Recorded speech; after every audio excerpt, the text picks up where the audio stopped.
We need to talk about ULEZ. No, not the homophobic slur. I'm talking about ultra-low emission zones. As left-wing politicians look to expand them around the country, the evidence says it's actually time to scrap them. Look at London with the big daddy of ULEZ schemes. London's lefty mayor Sadiq Khan wants to expand it far out to the suburbs. It makes no sense. There's far less traffic and consequently less pollution on the leafy outskirts of the city than there is at Piccadilly Circus. And people in the suburbs need their cars.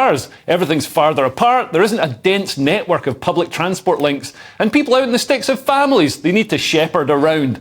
And there are older people who depend on their cars for mobility. They can't afford to spend £12.50 every time they roll off their driveway to visit some friends or go to the bingo.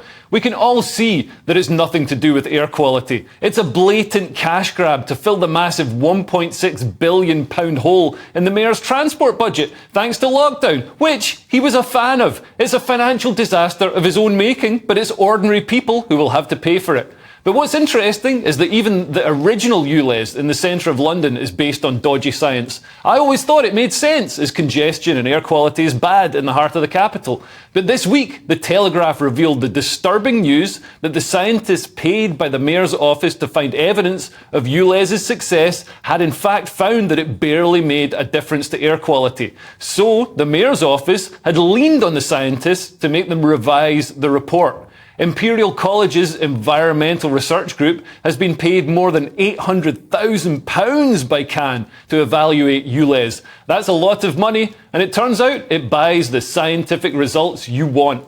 When the scientists published results showing Sadiq's ultra-low emissions zone policy had little impact on pollution, the mayor's office were furious. A deputy to the mayor got in touch and told the scientists she was really disappointed that they hadn't come up with the results the mayor's office wanted.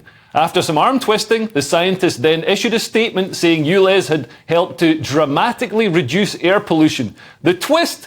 The statement was partly written by the deputy mayor. Listen, we're told to follow the science, but half the time the science is bought and paid for. What other science can't be trusted? Just this week, government COVID advisor Jonathan Van Tam, who convinced us all of the scientific benefits of vaccines, just took a lucrative job with Moderna, who made billions off the vaccines. ULEZ schemes need to go. Even Kearse hates them because they're so unpopular with voters.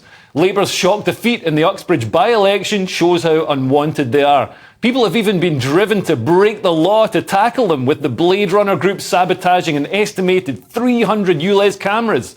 And if emissions are as bad as Sadiq says, why would you allow somebody to pay £12.50 to emit them? None of it makes any sense. Follow the science and scrap ULEZ.